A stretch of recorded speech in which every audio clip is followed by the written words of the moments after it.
My brother insisted I hand over my inheritance because he was the family's only man. What if the person who always got everything you ever wanted suddenly got nothing? That's the shocking twist my grandmother left for us, and it ripped my family apart. It exposed decades of injustice, and honestly, it changed my entire life. Growing up, my older brother Vince was practically a king.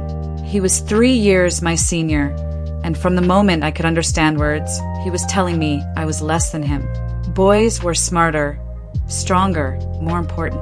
He'd say I just needed to accept my place, and my parents, they didn't just let it slide, they actively encouraged it. My dad thought Vince's remarks were hilarious. My mom would just shrug, tell me Vince was just being a boy, and that I shouldn't take it personally. But I did. Every single time, I took it personally. Vince got everything. The bigger bedroom, the shiny new bike, a car the day he turned 16. Me, I had to save every single penny from my job, starting at 15, just to buy my own car at 19. Our parents' reasoning was always the same. Vince would be the head of his own household someday. He needed these things.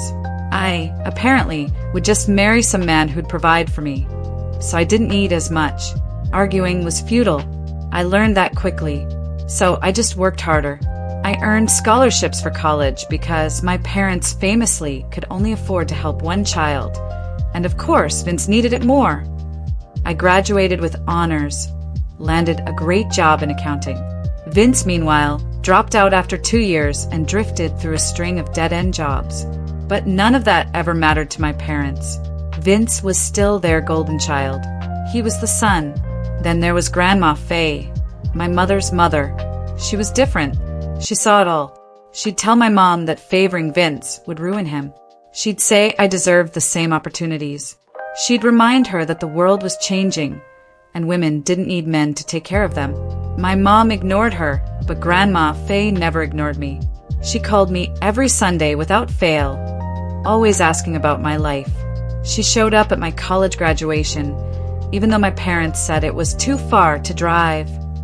She visited my first apartment, told me how proud she was of the woman I was becoming. She even said I reminded her of herself when she was young, and wished she'd had someone in her corner back then, the way she wanted to be in mine. Her words were like a lifeline. When Grandma Faye got sick 2 years ago, I was there. Every weekend, I drove 4 hours to help. I cooked her meals, cleaned her house, sat with her while she watched her old movies. Vince, he visited twice in 18 months. Both times he asked her for money. Both times she refused. "You need to stand on your own feet, Vince," she'd tell him. "I won't enable your laziness." Grandma Faye passed away on a Wednesday morning in April. I was holding her hand. I felt her last breath. Vince showed up late to the service and spent most of it glued to his phone. A week later, the lawyer called. It was time for the will reading. We all gathered in Nathan Powell's office waiting. Nathan read the standard stuff first. Jewelry to my mother, furniture to a cousin, a donation to her beloved animal shelter. Then he got to the main assets. Grandma's house, worth about $300,000. Her savings account, another $200,000. A small investment portfolio, roughly $150,000. My heart started to race. Then he said it. All of it, everything Grandma Faye owned, goes to my name. Every single penny.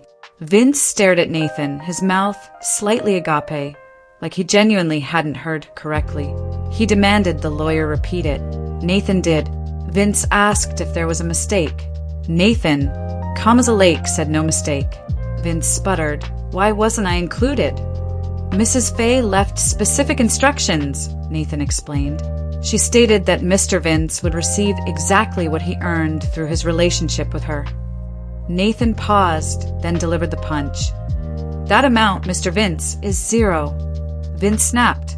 He shot forward, slamming both hands down on Nathan Powell's polished desk with such force, the pen holder rattled. I need to see that document myself. Nathan, completely unfazed, slid the will across the desk. His movements were so calm, So measured, like he dealt with angry, entitled people every single day. Vince snatched the papers, his finger tracing each line as his lips moved silently. Beside me, my mother made a choking sound. Then the crying started, quiet at first, but each breath brought a new, louder sob. My father's face went from normal to pink to a furious, deep red in what felt like 10 seconds. The color climbed from his collar all the way to his forehead. I couldn't move. My hands were gripping the arms of my chair so tightly my knuckles were white. I just sat there, watching my family implode over words Grandma Faye had written months ago. Vince finished reading. He started over from the beginning. The papers rustled in his shaking hands. My mother continued to cry. My father got redder and redder. And Nathan just sat there, hands folded, waiting patiently. The office suddenly felt tiny, suffocating, like the walls were closing in. The air conditioning hummed, but I was burning up. Vince finished the will a third time, then looked up at me, his eyes blazing. "You manipulated her," he accused, his voice rough with venom. "You spent all that time with her. You poisoned her mind against me." Before I could even formulate a response, my father jumped in. "There's no way Mom would do this unless someone convinced her to. You must have told her lies about Vince. You must have made her think he didn't care." Nathan cleared his throat. Both of them whipped their heads around to look at him. "Mrs. Faye was mentally sound and fully capable of making her own decisions," he stated plainly. "I met with her multiple times over the past year to discuss her estate planning. She was very clear about her wishes and her reasoning." Vince slammed the papers back onto the desk. "What reasoning? What possible reason could she have?" Nathan calmly picked up the will, flipping to a specific page. "She stated that you would receive exactly what you earned through your relationship with her, and she documented every interaction she had with you for the past 3 years, including the 2 times you visited and asked for money." My father opened his mouth, then closed it. My mother's crying softened, but didn't stop. She turned to me, her eyes pleading, reaching across to grab my arm. "You have to do the right thing here. We're family, and family takes care of each other. You can't just keep everything when Vince needs help, too." Her words hit me like a punch to the gut. Family takes care of each other. I remembered being 7 years old, asking why Vince got a new bike when mine was broken and being told boys needed things more. I remembered being 16, asking why Vince got a car and being told I'd marry someone who'd buy me one. I remembered being 19, asking for help with college and being told they could only help one child and Vince needed it more. I stood up, picked up my purse. "I need time to process this." My mother started to say something else, but I was already walking toward the door. Vince screamed after me, calling me a selfish thief, saying I'd stolen his birthright. I kept walking. Nathan called my name, but I didn't stop until I was in the hallway, the door closing behind me with a decisive click. The 4-hour drive back to my apartment is mostly a blur. My phone started vibrating before I even got out of the parking lot. I glanced at it at a red light. "Mom, Dad, Mom again." I shoved the phone in the cup holder and blasted the radio. The highway stretched out endless, and I just drove, my hands clenched on the steering wheel, my mind numb. When I finally pulled into my parking spot, I checked my phone. 23 missed calls. 15 from my mother, 6 from my father, 2 from Vince. 1 voicemail. I sat in the dark car and played it. Vince's voice, angry, but trying to sound reasonable. "We need to talk about fixing this situation before it tears the family apart. I want to work this out like adults. Call me back." I deleted the voicemail. He was blaming me for tearing the family apart? Like I was the one who spent 30 years telling him he was better than me because he was born male? Inside my apartment, I dropped my purse on the counter. Standing in the kitchen, my hands started to shake. Then the anger hit me, hot and overwhelming. I grabbed my phone and called Natalia. She answered on the second ring. "Can you come over?" 40 minutes later, she showed up with 2 bottles of wine, not asking a single question until we were on the couch, glasses full. I told her everything. Grandma's death, the will reading, Vince's explosion, my parents' reactions, the endless calls. Natalia listened without interruption. When I finished, she took a long, thoughtful drink of wine. Then she asked, "What would your grandmother want you to do with this gift she gave you?" I opened my mouth, then closed it. Grandma, Faye hadn't just left me money. She'd left me proof that I mattered. Validation that I was worthy, loved. A powerful message.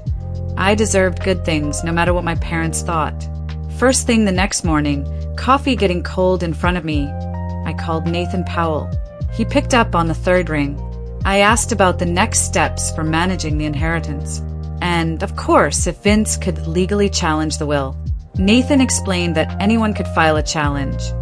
But Grandma Faye's will was ironclad.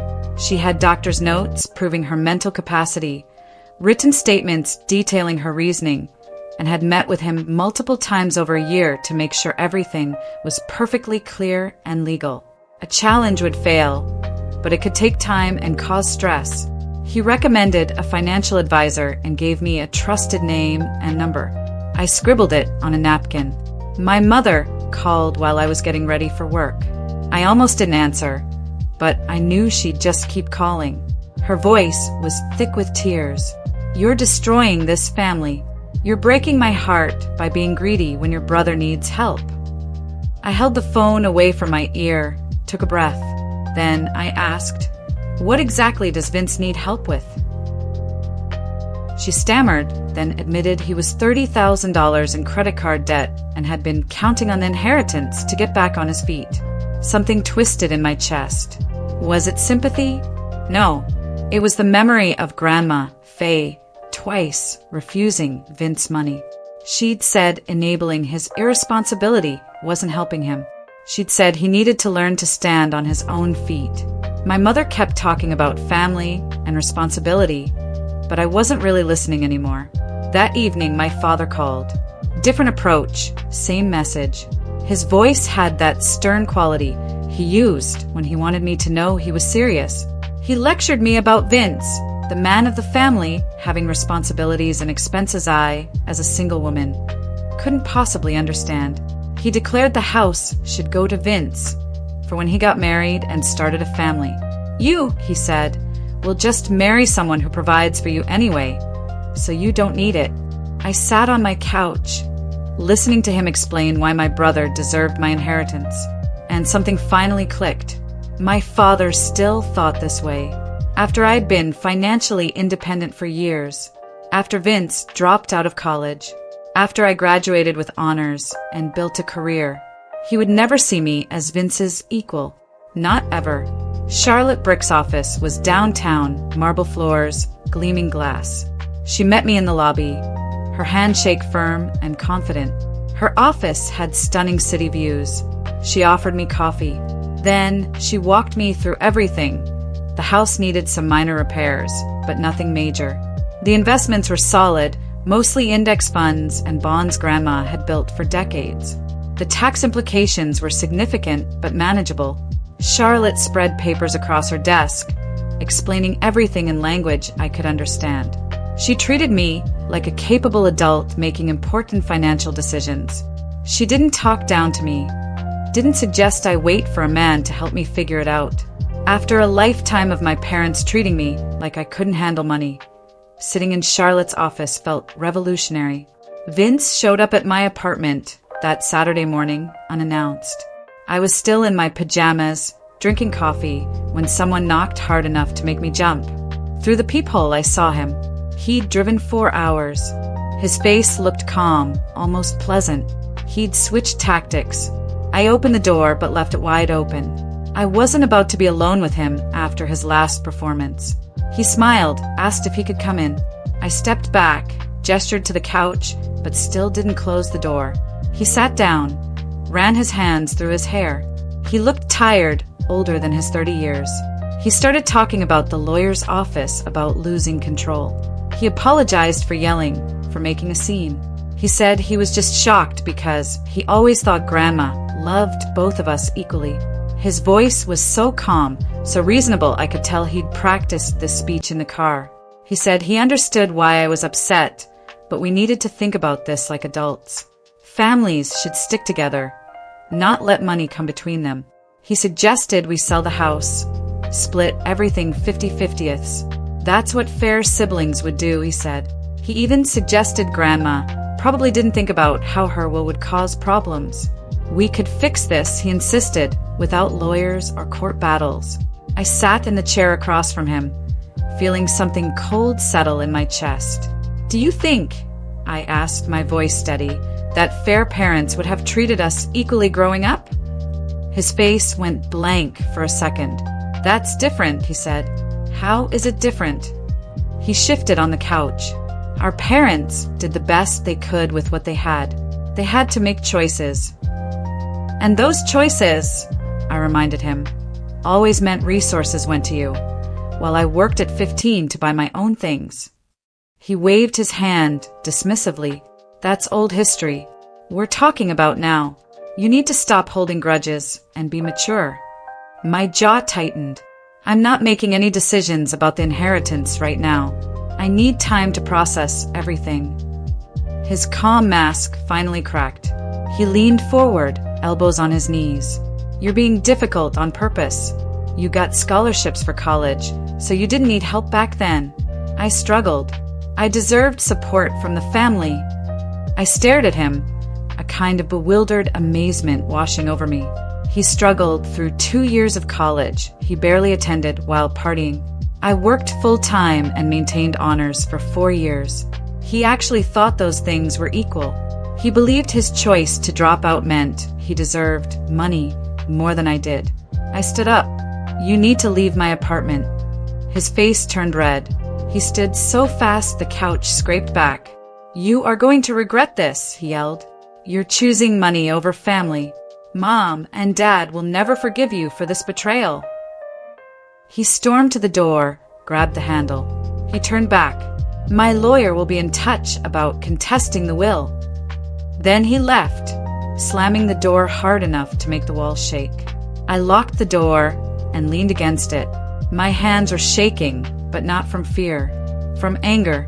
Angry that he thought I'd just hand over Grandma's gift because he asked nicely. Angry, too, at the tiny part of me that still felt a pang of guilt. I spent the rest of the weekend poring over the documents Nathan gave me.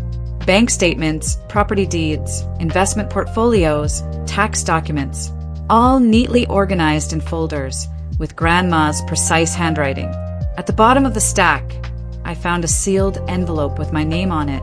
Grandma's handwriting. My hands trembled as I opened it. The letter was 3 pages long on her good stationery. She started by saying she loved me, and she was sorry she wouldn't be there to see me read this. She wrote that she'd watched my parents favor Vince our entire lives, and it had broken her heart to see me work so hard for scraps of approval I never got. She tried to talk to my mother about the favoritism, but my mother wouldn't listen. She knew I felt less than because of how my parents treated me. This inheritance, she wrote, was her way of telling me I was always worthy. I was always loved. I always deserved good things, no matter what my parents thought about my gender. I sat on my couch and cried for an hour. I cried for Grandma, for the childhood I deserved but never had, for the little girl who worked at 15 because her parents wouldn't buy her a car, for the college student who took out loans while her brother got family money. I kept reading through my tears. Grandma hoped this money would give me the freedom to build the life I wanted. She said I shouldn't wait for a man to provide it for me.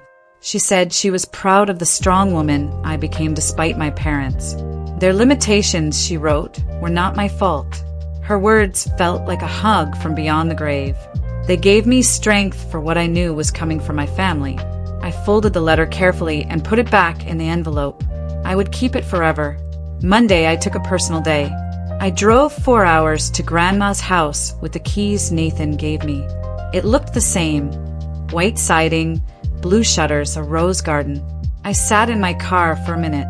An older woman emerged from the house next door, small with white hair, carrying a foil-covered plate. She walked over and I rolled down the window. Mrs. Sisson, she introduced herself. Lived next to your grandma for 20 years. So glad she left everything to you. You were the only one who visited, who cared. She handed me the plate of cookies. Grandma talked about you all the time. Vince, he came by twice asking for money. Left angry both times when she said no. Mrs. Sisson patted my arm. Grandma made the right choice. Then she went back inside. I walked into Grandma's house. It smelled like lavender soap and old books. So neat, so clean. I felt her presence everywhere. In the spare bedroom, I started going through her desk. Bills, receipts, old photos, and a leather journal with her name on the cover. I opened it. Dates from 5 years ago. She wrote about our family, about calling my mother, trying to talk about the favoritism, about my mother's excuses, about refusing Vince money when he asked, about me visiting every weekend when she got sick, about being proud of my job, my apartment, my life. Reading her words felt like vindication. Everything I felt about my family was real. She saw it too. She documented it in her own handwriting. I kept reading. More entries about Vince. She wrote about him asking for $15,000 for gambling debts, about telling him to get help, about him getting angry and not visiting for 8 months. She wouldn't enable his problems by giving him money. The context was everything. Grandma hadn't left him nothing because she was mean. She left him nothing because she loved him enough not to make his problems worse. My phone rang. My mother's name. I answered. "What are you doing at Grandma's house without telling the family?" Her voice was sharp, angry. "I'm the executor," I calmly stated. "I have the legal right to be here. I need to secure the property. It's disrespectful to go through Grandma's things without Vince there." "Vince visited twice in 18 months, I reminded her. "That doesn't matter. He's still family. I'll call you later." I hung up. I found more journals, going back 15 years. One from when I was in high school.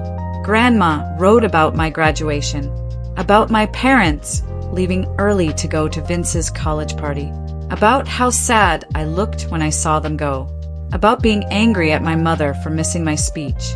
I turned pages. My college graduation. My parents saying it was too far to drive. Grandma going by herself, so proud. Every Sunday call from me. My parents barely asking about me when she talked to them. Her detailed documentation over years showed me how deep the problem ran. Not just a few incidents. A lifetime of my parents choosing Vince again and again. Grandma saw it all. Wrote it down. Left me proof that I wasn't imagining things, wasn't being too sensitive. What I experienced was real, and it was wrong. I locked the journals back in the desk drawer and left the house. 3 days later, Charlotte called. She needed my signature on documents to set up accounts, to transfer Grandma's estate into my name. Bank accounts, investment portfolios, property deeds, tax forms. She said we'd meet Wednesday afternoon. I agreed.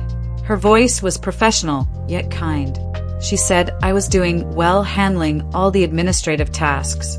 "You don't owe anyone explanations about your financial decisions," she said, her voice firm. "The money is yours legally and ethically, and you have the right to manage it however you want." Her words were a powerful permission slip. Permission to stop defending myself to my family. I thanked her. The next morning, I found a thick envelope in my mailbox, addressed to Nathan. Return address a law firm I didn't recognize. I called him. Bring it to my office, unopened. I drove over during lunch. He opened it. His expression remained neutral, but his jaw tightened. "Vince hired a lawyer," he said, looking up. "Dominic Fletcher. They're officially challenging the will." The letter claimed I used undue influence over Grandma, manipulating her in her final years. It demanded mediation before litigation. Nathan set the papers down. "This is a common pressure tactic," he explained, meant to scare you into settling. "It has no merit, given all the documentation of Grandma's mental capacity and her clear explanations. don't engage with Vince or Fletcher directly. All communication goes through me. My stomach twisted with anxiety. What next? That evening, both my parents' names flashed on my phone. I answered, my father's voice serious. Vince's lawyer told us we could avoid court if you just agree to split things fairly. My mother's voice from speakerphone. Legal battles will eat up the inheritance in lawyer fees. Be smart, compromise now. Why? I asked, my voice barely a whisper. Did you never think I deserved equal treatment growing up? That's not relevant to the current situation, my mother snapped. Her words told me everything about their inability to see their own role in this mess. I am following Grandma's wishes, as stated in her legal will, I said, my voice gaining strength. If Vince wants to waste money on a lawsuit that has no chance of winning, that's his choice. My father's voice rose. He called me ungrateful. After everything we did for you, this is how you repay us. Anger flared in my chest. You paid for Vince's college. I got scholarships. You gave him a car. I bought my own. You put his needs first my entire childhood. What exactly am I supposed to be grateful for? My mother started sobbing. My father yelled that I wasn't welcome at family events until I fixed this mess I created. The call ended with her crying in the background. I sat on my couch, staring at my phone. They were blaming me for a situation caused by their lifetime of favoritism and Vince's entitlement. The irony would be funny if it wasn't so painful. Natalia came over with takeout. She listened, then reminded me that their rejection was about their inability to face their own failures, not about my worth. Her words helped, but the hurt sat heavy. On Friday, I met with Sabine Lockhart, a therapist Natalia recommended. Her office had comfortable chairs, soft lighting. Tell me what brought you in, she said kindly. I explained the inheritance, the family conflict, the gnawing guilt over having so much while Vince had nothing. Sabine listened, utterly present. When I finished, she said something that shifted my entire perspective. You're grieving multiple losses, she told me gently. You're grieving your grandmother. You're grieving the family relationships you thought you had. You're grieving the fantasy that your parents might eventually see you as equal to Vince. The inheritance, she explained, wasn't just money. It was proof that at least one person in my family saw my true value. Her words made tears stream down my face. Nathan called the following Tuesday. Dominic Fletcher had filed the official will contest in probate court. It would take months. Nathan assured me it was baseless, but I should prepare for my family to escalate their pressure tactics when they realized legal action wouldn't work quickly. He recommended documenting any harassment or threats. That seemed extreme, until Vince started leaving voicemails. The first was angry, the second angrier. By the fourth, he was screaming that I'd stolen from him, that I'd regret it. I saved every message, forwarded them to Nathan. My cousin called that Wednesday. She'd received Grandma's antique dining table and the will. She wanted to apologize for my parents' behavior and tell me she supported my decision to honor Grandma's wishes. She'd witnessed the favoritism growing up and always felt bad for me. She wished she'd said something. Her validation meant more than she knew. She also mentioned that several other extended family members thought my parents and Vince were being unreasonable, but were afraid to speak up. Hearing that I had some family support made me feel less alone. I drove back to Grandma's house that Saturday. In the hall closet, I found a cardboard box filled with cards and letters. My handwriting on envelope after envelope. Birthday cards from college, thank you notes for Christmas gifts, postcards from trips, letters about my first apartment, my new job. She kept everything. I looked through the entire box. 5 items from Vince. All birthday cards. None with personal messages, just his signature. The physical evidence of our different relationships with her. It made me feel less guilty about the inheritance. I was putting the box back when I heard the front door open. I walked into the living room. Vince stood there. I have a right to go through Grandma's things too, he announced. I I told him he needed to leave. He wasn't the executor. The property was legally mine.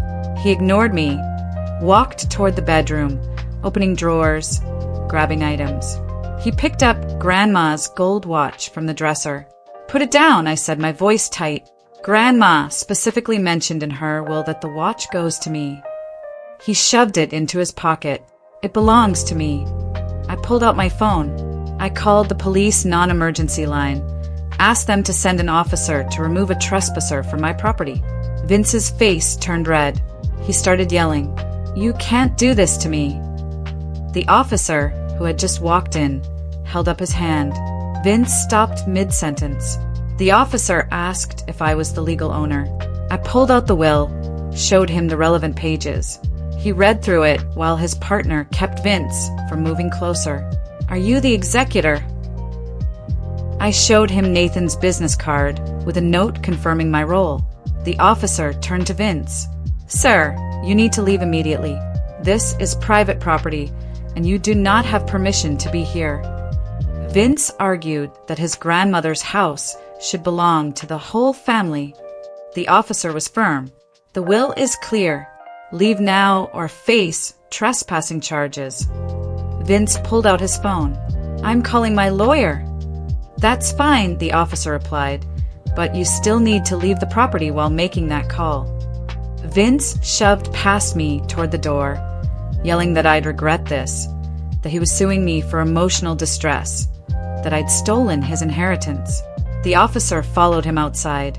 I stood in the living room, shaking. The second officer stayed with me.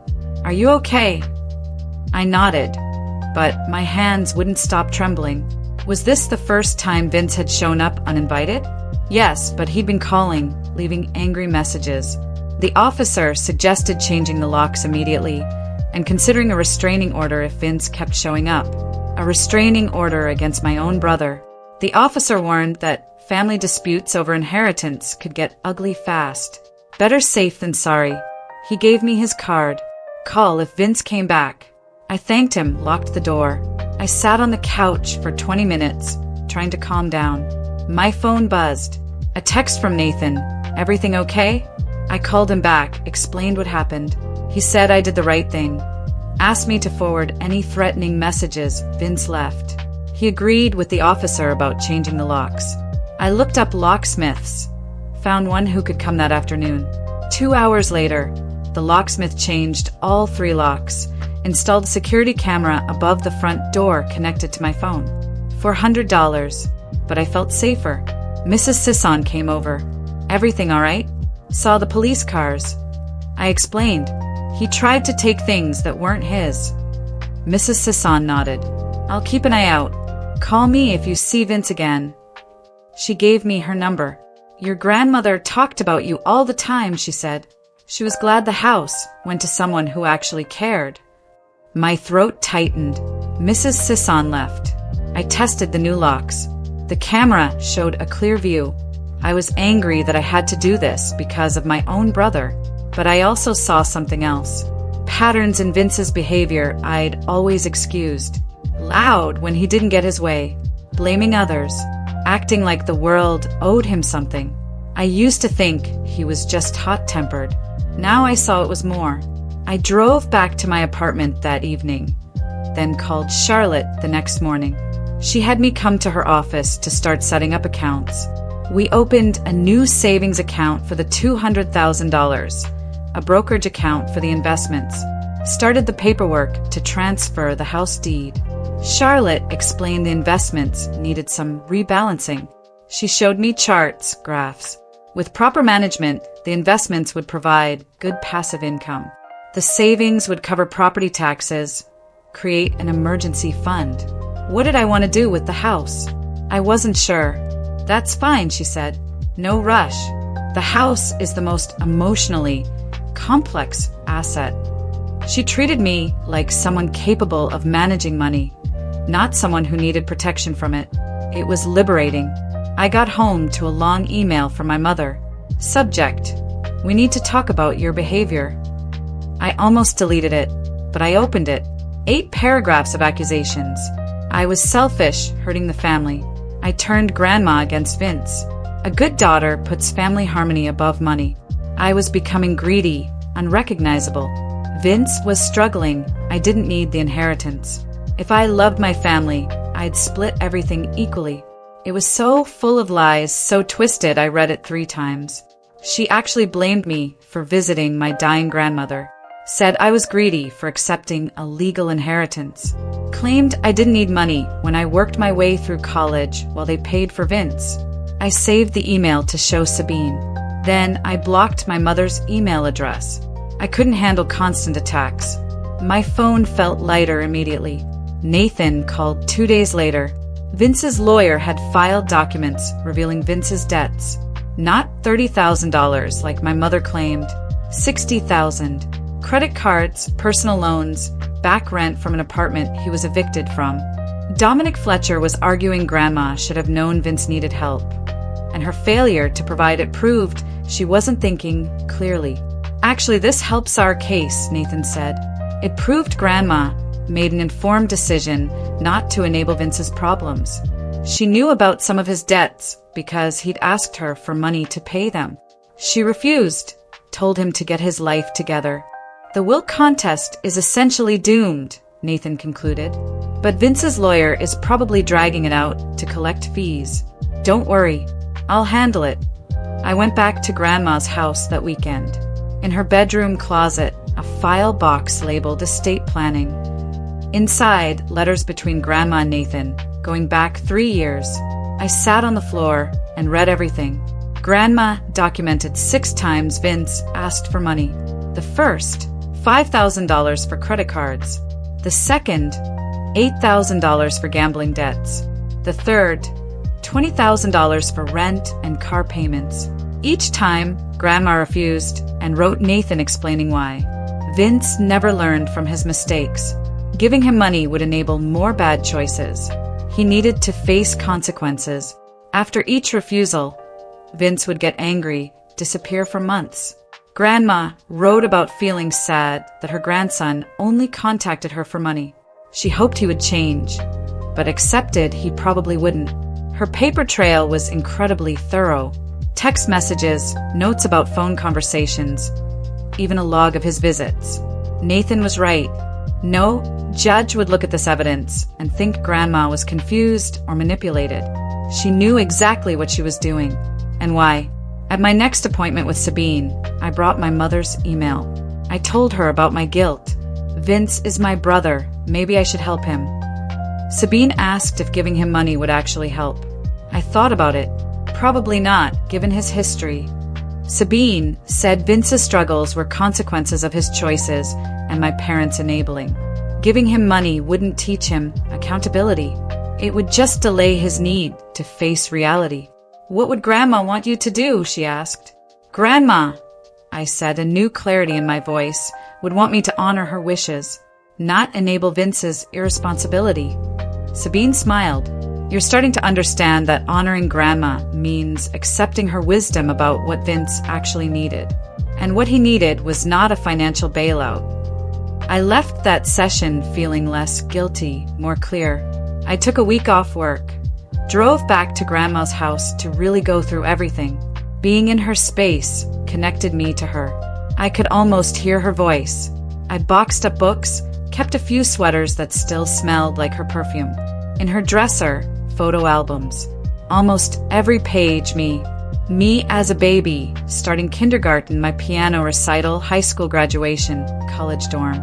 Each photo had a note in Grandma's handwriting about my accomplishments, my milestones. 5 albums. Maybe 20 pictures of Vince total. Most from when we were very young. No notes about his activities. The physical evidence of our different relationships. She documented my life because she cared. She barely documented Vince's because he barely gave her anything to document.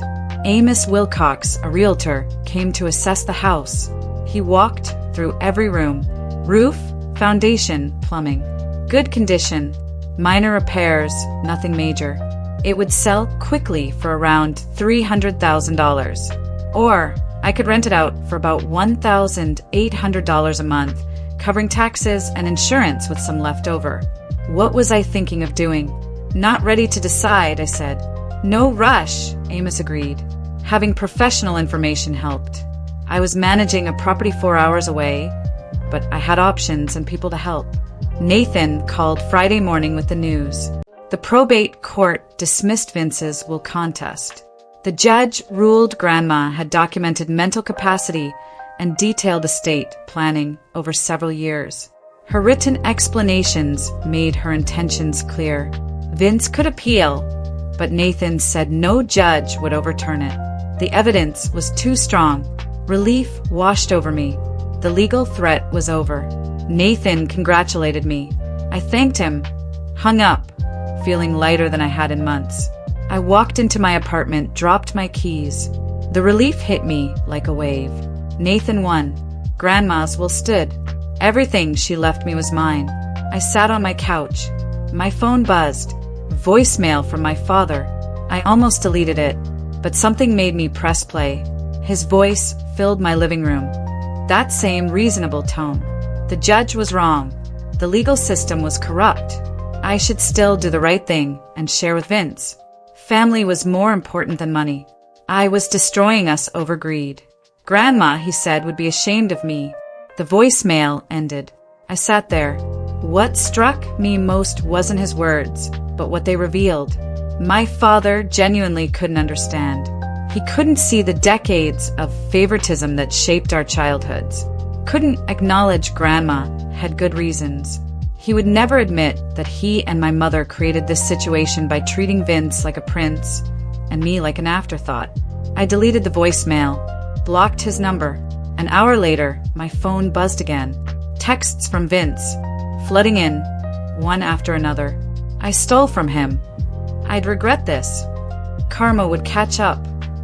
Names I won't repeat. I'd pay for what I did. I watched them come in, my hands starting to shake. Not from fear, exactly, but from the realization that my brother was genuinely unstable. These weren't texts from someone having a bad day. These were threats from someone who couldn't control his anger. I screenshotted every message, forwarded them to Nathan. He called within 10 minutes. He was forwarding everything to Dominic Fletcher with a warning. If Vince continued, we'd pursue a restraining order. Do you feel safe? He asked. I don't know, I admitted. Document everything. Keep doors locked. Call the police if he showed up. The text stopped after Nathan contacted Dominic. I checked my phone constantly for days. Nothing. But I stayed alert. Vince couldn't handle losing, and I didn't trust him. At my regular appointment with Sabine, I drove to her office, nervously flipping through a magazine. How are you doing? She asked. Fine, I said at first. Then, actually not fine. And then I talked and couldn't stop. The voicemail, Vince's texts, the relief of winning in court, mixed with the sadness of losing my family. I told her something I'd never said out loud before. I'd spent my whole life waiting for my parents to see me as Vince's equal. This inheritance conflict had forced me to accept that it would never happen. Sabine leaned forward. What does it feel like to say that? It hurts, I said. It feels like mourning. She said I was grieving the parents I deserved but didn't have. My parents had limitations that weren't my fault or my responsibility to fix. What would Grandma want for you? She asked. Grandma would want me to stop waiting for approval from people who can't give it. She said I was starting to understand. We talked for another 40 minutes about boundaries, acceptance, letting go of fantasies that would never come true. I left her office feeling sad but lighter, like I'd been carrying something heavy my whole life, and finally put it down. Charlotte called, finalizing the investment strategy. I met her at her office. She showed me different scenarios for Grandma's portfolio, explaining pros and cons. The passive income could supplement my salary. With smart management, the investments would generate enough money to give me real financial security for the first time in my life. She asked about my job. I liked being an accountant. Then keep working, she said. But knowing you have this safety net will change how you think about your future. You can take risks, pursue opportunities, handle emergencies without constant anxiety. What had my Financial baseline been before the inheritance. Anxiety, I said. I always worried about money because I learned early that no one would help me if I failed. Charlotte nodded. That makes sense, given your family dynamics. The inheritance isn't just money. It's freedom from that fear. 2 hours of paperwork. I had a clear picture of what I owned and what my options were. I drove back to Grandma's house the following weekend to make a decision about the property. Amos, the realtor, met me there. We walked through every room. Sell for $300,000 or rent for $1,800 a month. What was I leaning toward? Not ready to sell, I said. The house was where Grandma loved me unconditionally. Selling it felt like losing the last physical connection to her. Renting, Amos suggested, was a good option. He could recommend a property management company that specialized in long-distance landlords. They'd handle everything. I'd just receive a check each month. 10% of the rent, he said. That was still $1,600 a month in my pocket. I told Amos to set up a meeting. I met the property manager the next day. She walked through the house, taking notes. Good Shape would rent quickly, explained their process, gave me a contract. I read it carefully, signed it. The house was now a rental property, but it was still mine. 2 weeks later, a letter arrived. Law office I didn't recognize. My stomach dropped. I sat at my kitchen table, read it twice. A formal demand from my parents' lawyer. I owed Vince $50,000 for emotional distress caused by the inheritance, pain and suffering, severe psychological harm. Demanded payment within 30 days, or they'd file a lawsuit. How could my parents think this made sense? I forwarded it to Nathan. He called that evening. No legal basis whatsoever, he said. Emotional distress claims required proof of intentional harm. My honoring grandmas didn't qualify. He'd respond, making it clear further frivolous demands would be harassment. Are you okay? He asked. I said I was just amazed at my family's continued entitlement. They still thought they deserved money from an inheritance someone else specifically chose not to give them. Nathan said some people never learn to accept consequences. My parents spent decades creating this dynamic and couldn't admit their role. His response, he promised, would shut down this particular avenue. I thanked him. I wasn't scared anymore, just tired. The next month, I went back to Grandma's house to go through her jewelry and personal items. I'd been putting it off. Too intimate, too final. But the property manager said the house would show better without personal belongings. I started in her bedroom with the jewelry box. Most pieces were costume jewelry, more memories than money. I kept a few necklaces she wore. At the bottom, wrapped in tissue paper, her wedding ring. A note in her handwriting. She wanted me to have it when I got married. She hoped I'd find a partner who valued me for who I was, rather than seeing me as less than because I was a woman. She knew I'd choose someone who treated me as an equal, because I had learned my worth despite my parents' failure to teach it. I sat on her bed and cried, holding the ring. Then I smiled. She understood exactly what I needed to hear. I put the ring in my purse. I spent the rest of the afternoon sorting. Some for donation, some to keep, some to sell. By the time I finished, the house felt emptier but lighter, ready for someone new. 6 months after Grandma's death, I'd settled into a new normal. Work, managing accounts, quarterly meetings with Charlotte, bills paid from rental income, savings growing, therapy every other week. My parents and Vince stopped contacting me directly. My supportive cousin called sometimes. My parents complained about me at every family gathering, saying I was greedy and cruel. But most extended family just nodded and changed the subject. No one was buying it. Does that bother you? I asked my cousin. No, she said. I know the truth. I realized I might never have a relationship with my parents or brother again. That thought made me sad, sometimes late at night, but it also felt freeing. I stopped hoping they would change, stopped imagining apologies that would never come. I just lived my life. The grief was real, but so was the peace. I booked a trip to Italy with some of the inheritance money. Grandma always wanted to go. She talked about Florence, Rome, Italian cooking. I decided to take the trip for both of us.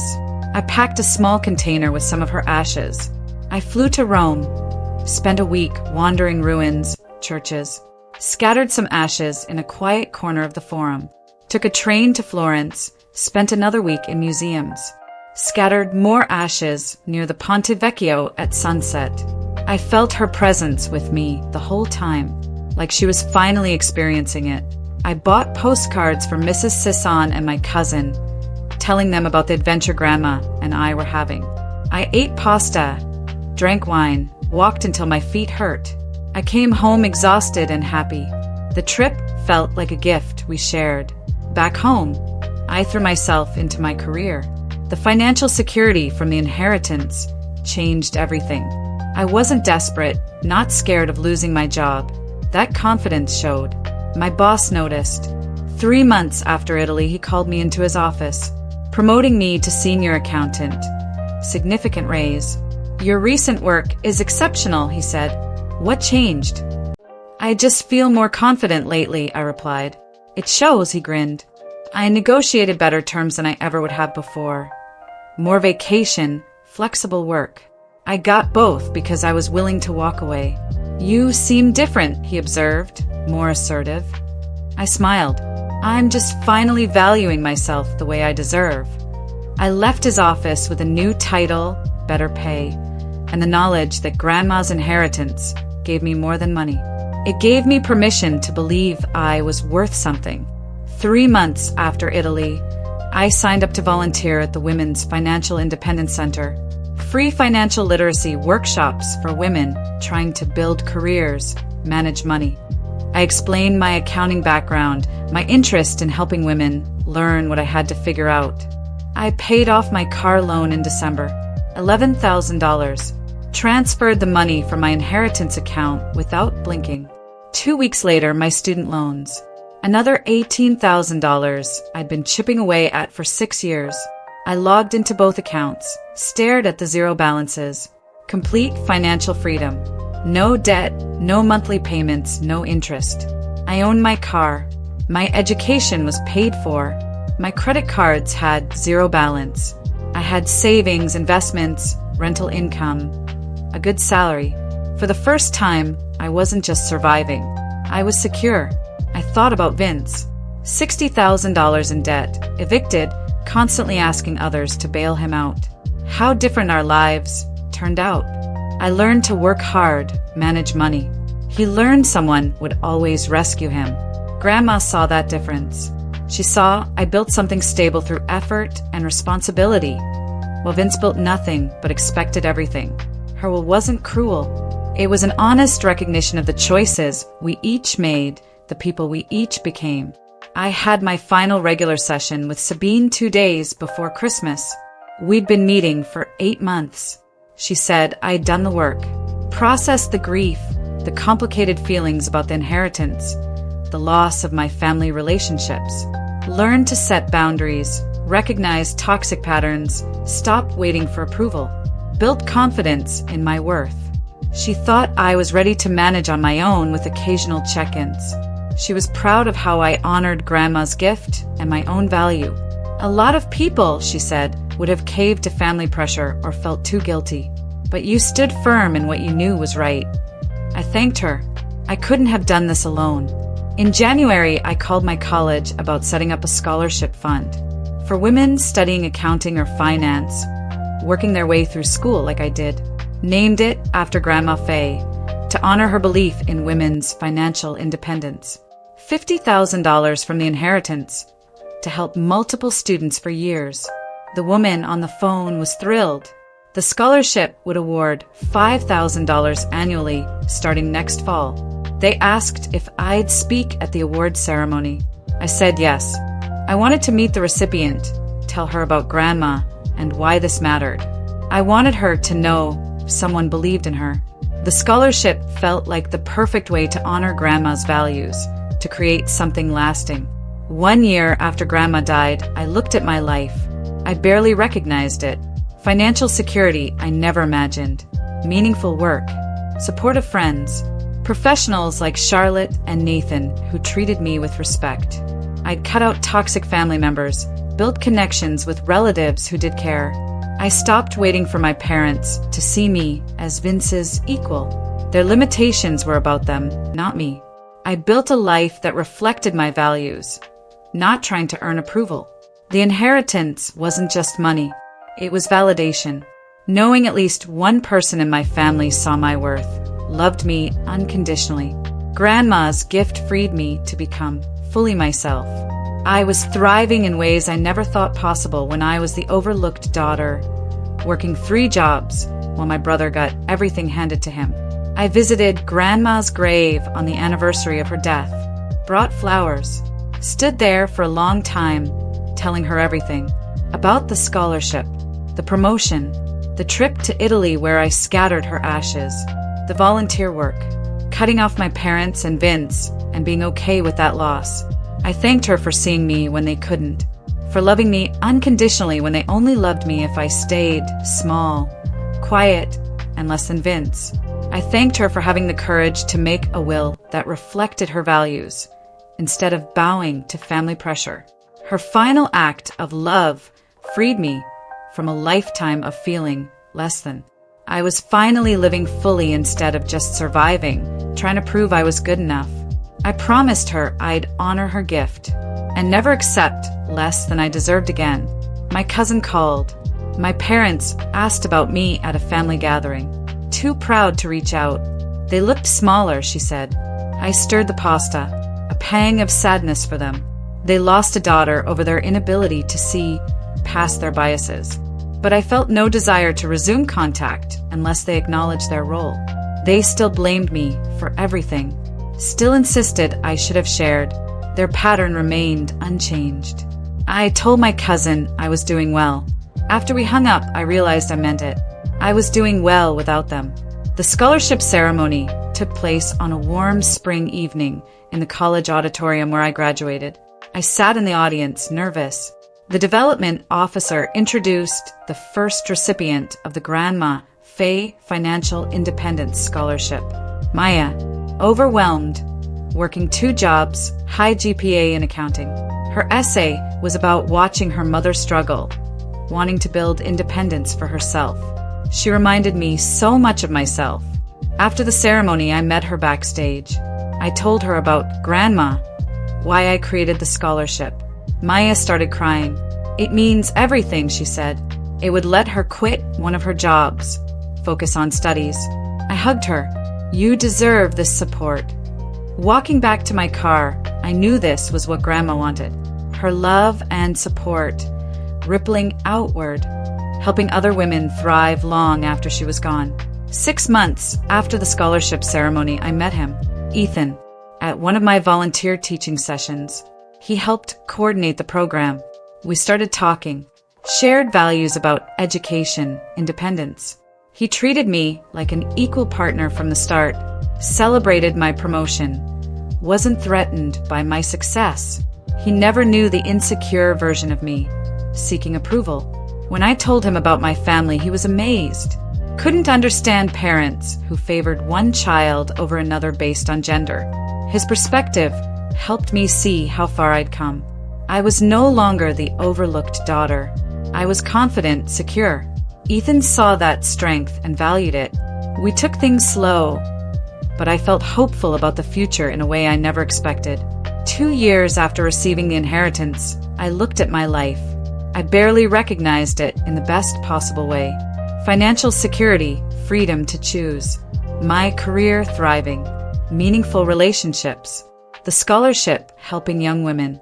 Volunteering, connected to my community. Ethan and I were talking about moving in together. I'd cut ties with toxic family, built connections with those who cared. The inheritance was never just about money. It was validation, freedom, knowing I was worthy of love and investment all along. Grandma saw my value when my parents couldn't. She gave me the gift of believing in myself. I carried her belief forward every day. I was finally genuinely happy.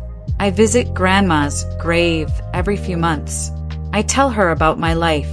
I thank her for seeing me loving me for having the courage to make a will that reflected her values. Her final act of love freed me to become fully myself. I'm living the life she always wanted for me. So, tell me, if you were in my shoes, what would you have done? Have you ever faced such blatant favoritism in your own family? And how did you navigate it? I'd really love to hear your thoughts in the comments below.